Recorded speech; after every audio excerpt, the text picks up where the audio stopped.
विद्यार्थी मित्रांनो, आपण अर्थशास्त्रात पुरवठा विश्लेषण या प्रकरणाचा अभ्यास करीत आहोत. मित्रांनो, या प्रकरणात आपण आतापर्यंत पुरवठा, साठा, एकूण उत्पादन, पुरवठ्याच्या नियमाचे गृहीतके, अपवाद, पुरवठ्यातील विचलन, पुरवठ्यातील बदल या घटकांचा अभ्यास केलेला आहे. आता मित्रांनो, आज आपल्याला पुरवठा विश्लेषण या प्रकरणात खर्च संकल्पना अभ्यासायची आहे. तर खर्च म्हणजे काय किंवा उत्पादनाला येणारा खर्च, संयोजक असेल,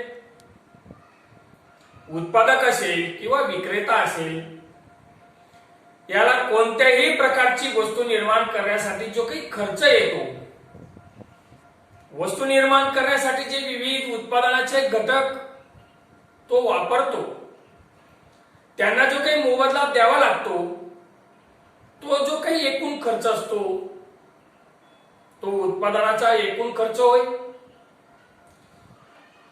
मग संयोजक किंवा उत्पादक वस्तू निर्माण करताना उत्पादनाचे विविध घटकांचा वापर करतो. भूमी, श्रम, भांडवल आणि त्याचा मोबदला संयोजकाचा. त्यानंतर विविध प्रकारचे कच्चा माल, वीज, वाहतूक खर्च, विक्री खर्च, हा सर्व एकत्रित जो काही खर्च येतो त्या खर्चाला म्हणतात उत्पादनाचा खर्च. मग हा उत्पादनाचा खर्च मित्रांनो साधारणतः 3 प्रकारे विभागला जातो. एकूण खर्च, सरासरी खर्च आणि सीमांत खर्च. तर सर्वात प्रथम आपण अगोदर एकूण खर्चाचा विचार करू. एकूण खर्च म्हणजे उत्पादनासाठी, उत्पादन निर्माण करण्यासाठी, वस्तू निर्माण करण्यासाठी उत्पादकाला, विक्रेत्याला किंवा संयोजकाला जो काही खर्च येतो, उत्पादनाच्या विविध पातळीवर त्या एकूण खर्चालाच साधारणतः उत्पादनावर जो काही विविध उत्पादन घटकांना जो काही मोबदला द्यावा लागतो, भूमीला श्रम, भांडवलाला भूमीला खंड, श्रमाला वेतन, भांडवलाला व्याज आणि संयोजक त्याचा नफा किंवा काही वेळा तोटा त्याला सहन करावा लागतो. वाहतुकीचा खर्च, विक्री खर्च, कच्चा माल यावर येणारा खर्च, हा सर्व एकत्रित खर्च म्हणजे साधारणतः उत्पादनाचा खर्च आणि तो एकूण खर्च असतो. मित्रांनो, हा एकूण खर्च 2 प्रकारे असतो. एकूण स्थिर खर्च अधिक एकूण बदलता खर्च. म्हणजेच एकूण खर्चाची विभागणी 2 प्रकारे केली जाते. एकूण स्थिर खर्च आणि एकूण बदलता खर्च यांची बेरीज म्हणजेच उत्पादनाचा एकूण खर्च. मग एकूण स्थिर खर्च म्हणजे काय? उत्पादकाला उत्पादन सुरू करण्यासाठी जो काही स्थिर घटकांवर केलेला खर्च असतो त्या खर्चाला स्थिर खर्च असे म्हणतात. म्हणजे उत्पादकाला, विक्रेत्याला किंवा संयोजकाला उत्पादन सुरू करण्या अगोदर काही खर्च करावा लागतो.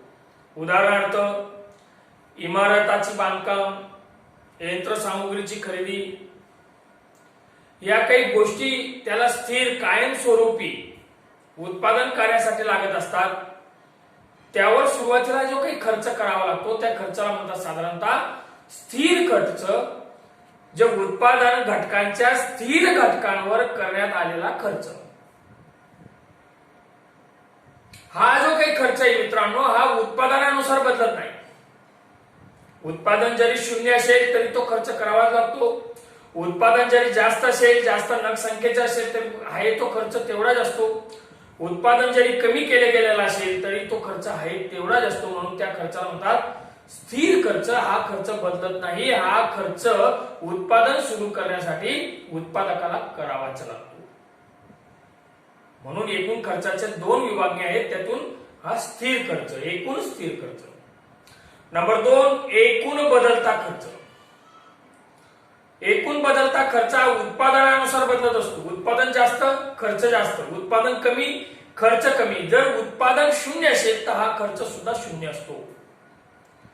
म्हणजे उत्पादनाचं कार्य सुरू ठेवण्यासाठी ज्या विविध घटकांवर खर्च केला जातो, बदलत्या घटकांवर खर्च केला जातो. उदाहरणार्थ कच्चा माल, उदाहरणार्थ वाहतुकीचा खर्च, उदाहरणार्थ विक्री खर्च, या घटकांवर जो काही खर्च केला जातो त्या खर्चाला म्हणतात बदलता खर्च, जो उत्पादनाच्या पातळीनुसार बदलत असतो. उत्पादन जास्त खर्च जास्त, उत्पादन कमी खर्च कमी. उत्पादन जर शून्य असेल तर खर्च सुद्धा शून्य असतो.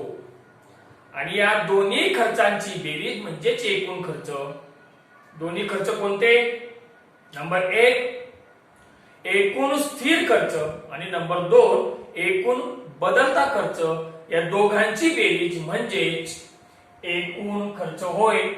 सूत्र रूपाने विद्यार्थी मित्रांनो, TC बरोबर TFC प्लस TVC. TC म्हणजे टोटल खर्च म्हणजे एकूण खर्च बरोबर TFC एकूण स्थिर खर्च, टोटल फिक्स कॉस्ट म्हणजे एकूण स्थिर खर्च plus TVC total variable cost म्हणजेच एकूण बदलता खर्च. या दोघांची बेरीज म्हणजेच एकूण खर्च होय. नंबर 2 ची संकल्पना आहे मित्रांनो सरासरी खर्च. ऍव्हरेज कॉस्ट म्हणजे खर्च, सरासरी खर्च. सरासरी खर्च म्हणजे उत्पादकाला किंवा विक्रेत्याला किंवा संयोजकाला प्रत्येक नग उत्पादन करण्यासाठी जो खर्च करावा लागतो त्या खर्चाला म्हणतात साधारणतः सरासरी खर्च. उत्पादनाचा प्रत्येक नग निर्माण करण्यासाठी, प्रत्येक वस्तू निर्माण करण्यासाठी जो काही खर्च येतो त्या खर्चाला म्हणतात सरासरी खर्च. हा सरासरी खर्च साधारणतः एकूण खर्चाला एकूण नग संख्येने भाग दिला असता जो काही खर्च येतो तो खर्च म्हणजे सरासरी खर्च होईल. म्हणजे उत्पादकाने, विक्रेत्याने किंवा संयोजकाने ज्या वस्तूंची नग संख्या निर्माण केलेली असेल आणि ते निर्माण करण्यासाठी एकूण जो काही खर्च आलेला असेल त्या एकूण खर्चाला निर्माण झालेल्या वस्तूंची संख्येने भाग दिला असता जो काही खर्चाचं उत्तर येईल ते म्हणजे सरासरी खर्च. सूत्र साधारणतः मित्रांनो या प्रकारे आहे AC बरोबर TC भागिले TQ. मराठीत सरासरी खर्च बरोबर एकूण खर्च भागिले एकूण नग संख्या. समजा आपण उदाहरणाद्वारे सरासरी खर्च साधारणतः समजून घेऊ शकतो. एकूण खर्च आला साधारणतः 200. या एकूण 200 खर्चामध्ये उत्पादकाने साधारणतः 20 वस्तूंची नग संख्या निर्माण केली आहे. तर प्रत्येक नग संख्येला येणारा खर्च म्हणजे सरासरी खर्च. तर तो किती येईल तर मित्रांनो साधारणतः 200 भागिले 20. शून्य गेला, शून्य गेला, 2 10 20 म्हणजे 10. म्हणजे प्रत्येक नग निर्माण करण्यासाठी 10 रुपये खर्च येतो. त्या 10 रुपये खर्चाला म्हणतात सरासरी खर्च.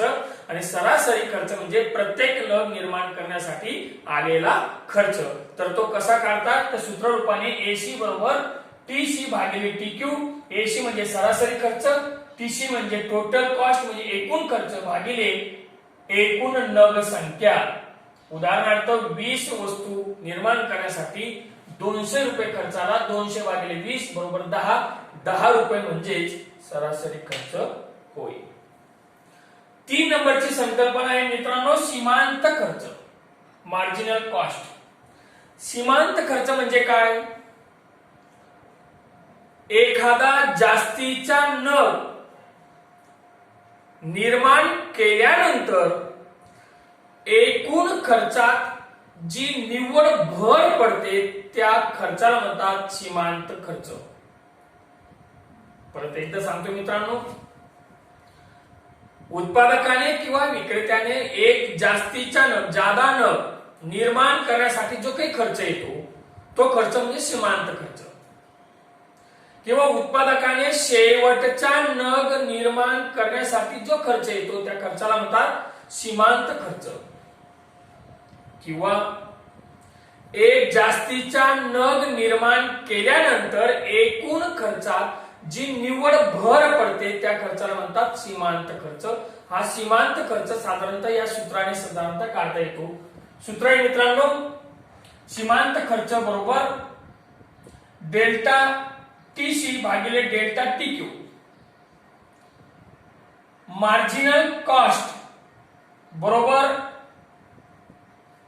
एकूण खर्चात झालेला बदल भागिले एकूण नग संख्येत झालेला बदल. येणारं उत्तर म्हणजेच सीमांत खर्च होय. एक उदाहरण घेऊया आपण. साधारणतः एकूण खर्चात झालेला बदल. अगोदर मित्रांनो 200 रुपये खर्च होता, परंतु एक जास्तीचा नग विक्रेत्याने निर्माण केल्यानंतर एकूण खर्चात जी निव्वळ भर पडली, जो बदल झाला तो साधारणतः 50 रुपयाने आहे. म्हणजे एकूण खर्च समजा 250 रुपये झाला, 250. मग खर्चात बदल कितीने आला? 50 रुपयाने.